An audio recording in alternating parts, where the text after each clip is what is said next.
आज हम 2024 का दीर्घ उत्तरीय प्रश्न का हल जानेंगे। पहला हमारा सवाल है, रैखिक समीकरण युग्म 3x - 5y + 1 0 तथा इतना का आलेख खींचे और हल करें। जब ये दो समीकरण हमें देगा तो सबसे पहले हमें हल लिख करके इन दो समीकरण को उतारना है। समीकरण 1 से यानी कि इस वाले समीकरण से या 2 से किसी भी दोनों में से हम y का मान निकालते हैं। यहाँ हम समीकरण 2 से y का मान निकाले यानी कि 2x - y + 3 = 0। तो ये -y इधर जाएगा तो क्या हो जाएगा +y, यानी कि y का वैल्यू क्या आ जाएगा 2x + 3। अब हम इसका समीकरण को हल करेंगे, इस y का मान को समीकरण 1 पे रखेंगे यानी कि समीकरण 1 क्या है 3x - 5y + 1 है। तो यहाँ पे हमने y का मान बैठाया 2x + 3, 3x minus plus -10x हो जाएगा, -+-15 + 1 = 0। तो 3x - 10x ये दोनों घट जाएगा तो क्या हो जाएगा -7x -14 = 0।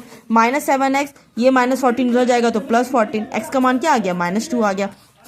तो फिर इस x का मान -2 को उसके बाद हम क्या करेंगे, x का मान का y -2 को रखेंगे समीकरण 3 में, यानी कि यहाँ देखिए y = 2x + 3 है तो यहाँ पे x की जगह हमने -2 रखा तो 2 × 2 -2 क्या हो जाएगा -4 + 3 यानी कि y का मान -1। तो हमारा एक समीकरण क्या निकला है, x का मान -2 तो y का मान निकला -1। यानी कि हम जानते हैं जब हम आलेख खींचते हैं तो उसमें सबसे पहले x का वैल्यू रखा जाता है तो y का रखा जाता है उसके बाद, तो हमारा बिंदु क्या हो जाएगा -2 और -1, ये दो रेखा का प्रतिच्छेदन बिंदु निकल गया आपका। उसके बाद आप समीकरण 1 के लिए बिंदु की हम सारणी यहाँ पे बनाएंगे। जैसे समीकरण 1 क्या है मेरा 3x - 5y + 1 = 0, तो 3x + 1 ये -5 उधर जाएगा तो +5y, y का मान 3x + 1/5। अब हम इसका एक टेबल बना लेंगे यानी कि x, y और बिंदु। यहाँ हम गौर करेंगे कि x का मान हमने क्या रखा -2 और y का मान क्या निकला -1, जो हमने पहले ही लिखा यही मेरा क्या है प्रतिच्छेदी बिंदु, तो -2 -1 हो गया। सेकंड, हम अपने मन से रैंडम में यहाँ पे एक बार x का मान लेंगे और एक बार हम y का मान लेंगे। तो सबसे पहले हम x का मान क्या लिए 3, या यहाँ पे भी आप नोट कर सकते हैं जैसे यहाँ पे क्या है 3x है तो x का गुणांक क्या है 3, तो यहाँ पे x का मान हमने 3 ले लिया। तो 3 का मान, अब x का मान अब यहाँ पे 3 रखिए यानी कि 3x + 1 = 5, बट 3x + 1/5 = y है तो x का मान क्या हो गया 3, यानी कि 3 × 3 + 1/5 = y = 2, तो y का मान क्या आ रहा है 2, तो यहाँ पे y का मान हमने 2 रख दिया। सेकेंड टाइम में हम y का मान क्या रखेंगे 5, क्योंकि y का गुणांक क्या है 5, या अपने मन से आप कोई अदर भी वैल्यू आप रख सकते हैं। तो y का मान हमने 5 रखा, 3x + 1/5 = y का मान क्या हो गया 5। तब ये देखिए कोना कोनी गुना हो जाएगा बराबर है, तो 3x + 1 = 5 × 5 25, तो 3x = 1 उधर गया तो -25 - 1 क्या हो जाएगा 24, और x = क्या हो जाएगा इनटू है तो डिवाइड में 24/3 यानी कि x का वैल्यू 8। तो मेरा x का मान क्या आ गया 8।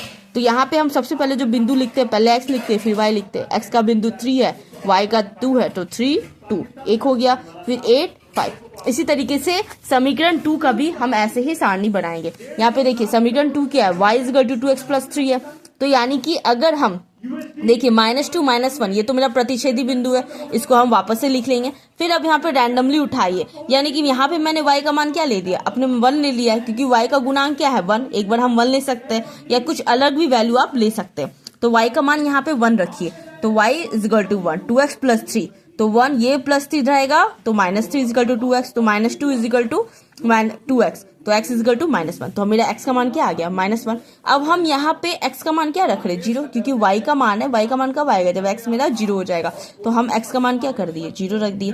तो y का मान क्या आ जा रहा है मेरा देखिए 2 × 0 + 3 यानी कि y का मान 3, तो दूसरा बिंदु आ गया 0 3।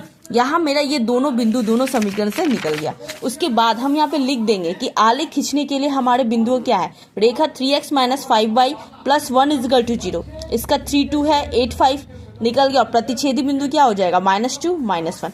और दूसरा समीकरण क्या है y = 2x + 3 यानी कि c, इसको c मान लेंगे -1 1 d 0 3, और प्रतिच्छेदी बिंदु क्या हो गया -2 -1।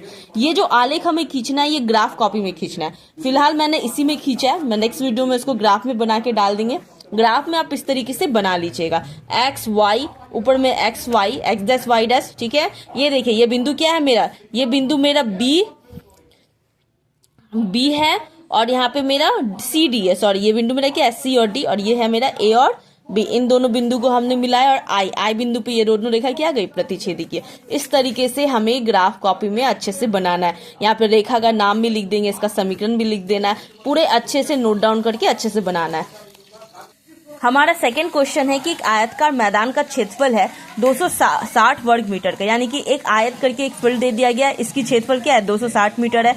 बोला गया है कि अगर उसकी लंबाई 5 मीटर, यानी कि इस लंबाई को अगर हम 5 मीटर कम कर दे और चौड़ाई क्या कर दे 2 मीटर बढ़ा दे, तो ये वर्गाकार जो आयतकार फील्ड है वो अब मेरा क्या हो जाएगा, एक वर्ग बन जाएगा। हम जानते हैं कि वर्ग की दोनों भुजा क्या होती है, बराबर है। तो यहाँ पे दिया गया लिख देंगे एक आयतकार मैदान की क्षेत्रफल क्या है 260 मीटर स्क्वायर। अब देखिए ज्ञात करना है, क्या ज्ञात करना है, आयतकार मैदान की लंबाई और तथा चौड़ाई हमें ज्ञात करनी है। तो हल प्रश्न से हमारा क्या है कि आयत की लंबाई 5 मीटर कम कर दिया जाए, यानी कि पहले मानिए L थी लंबाई तो L माइनस 5 मीटर हो जाएगी। चौड़ाई 2 मीटर अधिक होने पर, यानी कि चौड़ाई क्या थी पहले B थी तो B प्लस 2 यानी कि 2 मीटर क्या हो गया अधिक हो गया, और आयतकार मैदान वर्गाकार हो जाता है। ठीक है, अब देखिए आयतकार मैदान का क्षेत्रफल 260 मीटर स्क्वायर था तो L इंटू बी बराबर 260 था। यहाँ क्षेत्रफल तो हर हाल में मेरा बराबर होगा, उसमें अंतर नहीं होगा, तो क्षेत्रफल में अंतर नहीं होगा तो वर्गाकार मैदान का भी क्षेत्रफल क्या हो जाएगा 260 मीटर स्क्वायर होगा। तो वर्ग का क्षेत्रफल हम क्या जानते हैं, भुजा स्क्वायर बराबर 260 मीटर स्क्वायर। कब ये वर्ग बन रहा है, जब लंबाई मेरी 5 मीटर कम हो रही है और चौड़ाई 2 मीटर अधिक हो रही है। ठीक है, वर्ग का भुजा ये लंबाई चौड़ाई है। हम जानते हैं कि वर्ग की भुजा क्या होती है, बराबर होती है। तो L माइनस 5 को हम बराबर कर देंगे B प्लस 2 से, तो L ये प्लस B इधर आएगा तो माइनस B, ये माइनस 5 उधर गया तो प्लस 5, यानी कि L minus B equal to 7। तो L का मान क्या हो गया 7 प्लस B, इसको हम समीकरण 3 लिख देंगे। अब L का मान को समीकरण 1 पे रखने पर, तो समीकरण 1 क्या है, लंबाई गुना चौड़ाई बराबर 260 मीटर स्क्वायर, यानी कि आयतकार मैदान का क्षेत्रफल। तो लंबाई का मान क्या निकल रहा है हमारा 7 प्लस B, इस 7 प्लस B को L की जगह रखिए इंटू B बराबर 260 करिए।